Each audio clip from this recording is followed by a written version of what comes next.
Fantastic. Thoroughly enjoyed it, and the crowds were immense, and a lot of the customers were really, really good. They were actually so enamoured with our website, and a lot of people don't really know that they could all do this online, and that makes a big difference. Very, very busy. I mean, I know this time of night it's sort of quieting down now, but we've never stopped.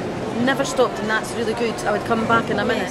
Yes, definitely. And Dee Williams, who's actually head of Scotland's People Centre, she said she loves it here. She does the wee speech, I think about 1:45, and she loves it as well. Fantastic. Yes, we've had two big busy days, yes, and we've dealt with a lot of first-time inquirers, as well as those who are sort of just wanting to come up really and sort of pay tribute to the Commission and the work we do around the world in maintaining the war graves.